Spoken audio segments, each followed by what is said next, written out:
The clock struck 2 p.m. on March 10, 2025, in the White House press room. The air felt thick, almost electric. Rows of journalists sat shoulder to shoulder, their notebooks open, pens poised like swords. Cameras hummed softly, lenses trained on the empty podium. The room was a battlefield, and everyone knew it. A quiet hostility hung over the crowd, their eyes sharp with anticipation. They'd come to take down Karoline Leavitt, the press secretary for President Donald Trump. She'd been a thorn in their side since day one. Young, fearless, and razor-sharp, she never backed down. Today they were ready to pounce. The double doors swung open. Karoline stepped in, her heels clicking against the polished floor. She wore a navy suit that fit like armor, her blonde hair pulled back in a tight bun. Her face was calm, almost serene, but her eyes told a different story. They scanned the room, taking in every face, every smirk. She knew their game. She'd played it before. She reached the podium, set her notes down with a deliberate thud, and adjusted the microphone. The sound echoed, cutting through the murmurs. "Good afternoon, ladies and gentlemen," she said, her voice clear and firm. "Thanks for coming. I've got a lot to cover today, so let's not waste time. First thing on the table? Double standards. You all love to talk about rhetoric, but only when it's our side saying it. Let's start with a little example. Representative Ilhan Omar. You remember her, right? She once stood in front of a crowd and said, word for word, we need to fight in the streets to protect our democracy. Fight in the streets. Not a whisper of outrage from you, not a single headline screaming incitement. But if President Trump said those exact words, you'd have a field day. Care to tell me why?" The room shifted. Chairs creaked. A few reporters exchanged glances. David from CNN stood up first, his tie slightly crooked from nerves. He adjusted his glasses and leaned forward, his voice thick with defiance. "Karoline, come on. That's a stretch. Omar was talking about activism, grassroots stuff. You're cherry-picking to make a point." Karoline tilted her head, a faint smile tugging at her lips. "Cherry-picking, David? I've got the whole tree. We've got the clip. I'll play it later so you can hear it straight from her mouth. She didn't say organize. She didn't say protest peacefully. She said fight in the streets. 3 little words. If I said them right now, you'd be typing up press secretary calls for violence before I finished my coffee.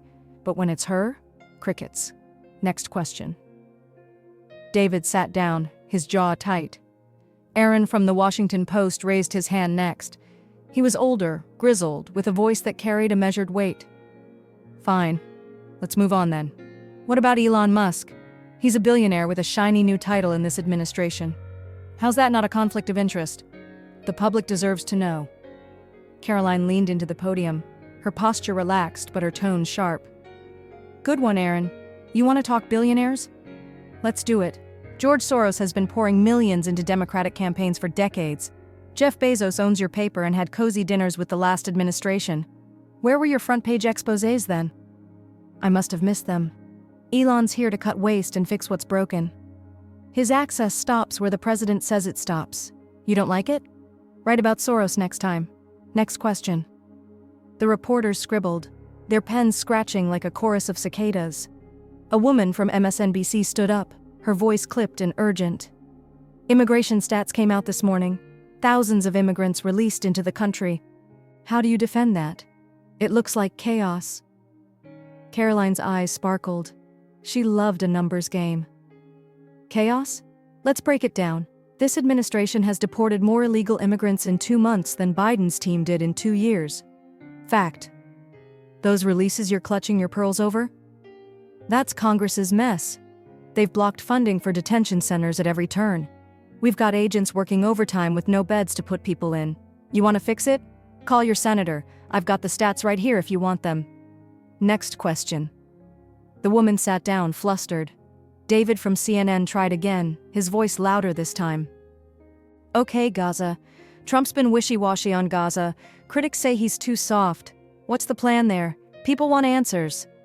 Karoline straightened up, her expression hardening. "Too soft?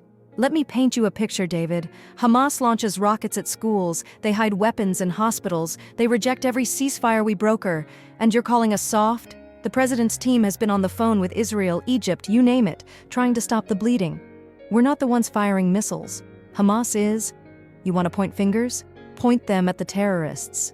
Next question. The room grew restless. They weren't cracking her armor.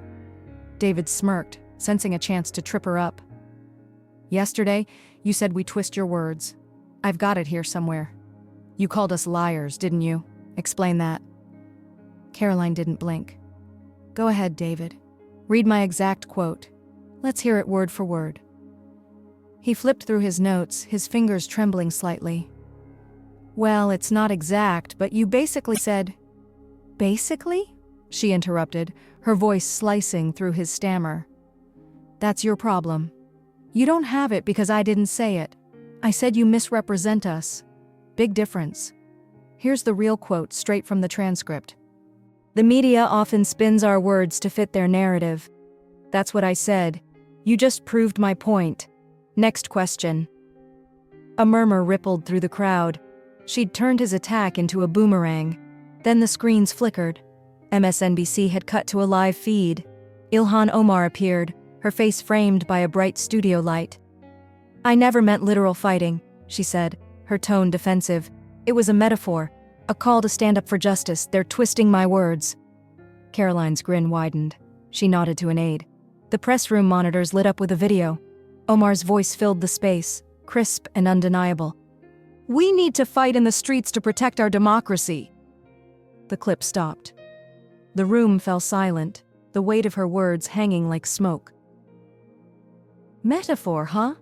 Karoline said, her sarcasm cutting deep. That didn't sound like Shakespeare to me. Fight in the streets, clear as day. If President Trump said that, you'd have SWAT teams at the White House by sundown. But her? It's just a pretty figure of speech. Give me a break. Next question. Aaron tried to pivot. Let's change gears. Trump's called his opponents enemies of the state. That's pretty harsh. How do you justify that? Karoline nodded, unfazed. He's direct, always has been. But let's stack it up. Biden called half the country extremists. Hillary said deplorables.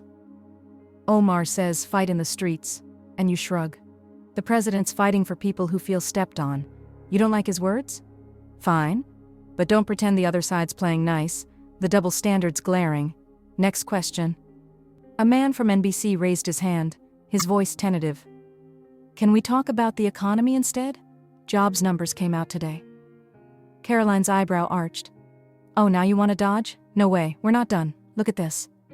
She held up 2 printouts, her hands steady. Headline 1.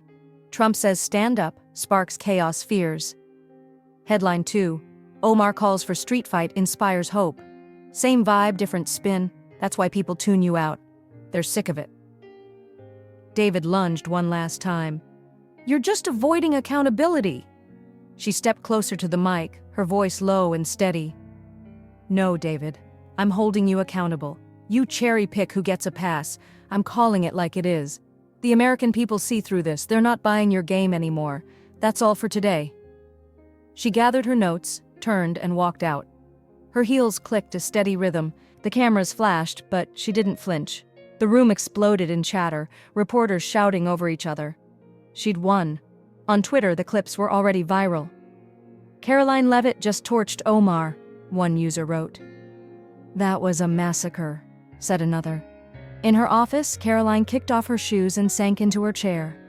She sipped her coffee, still warm. She'd seen every move coming. The media thought they'd trap her. Instead, she'd flipped the board. Out there, families in Ohio, truckers in Texas, and nurses in Florida watched the replay. They nodded. She wasn't just defending Trump. She was fighting for them. And tomorrow, she'd do it again.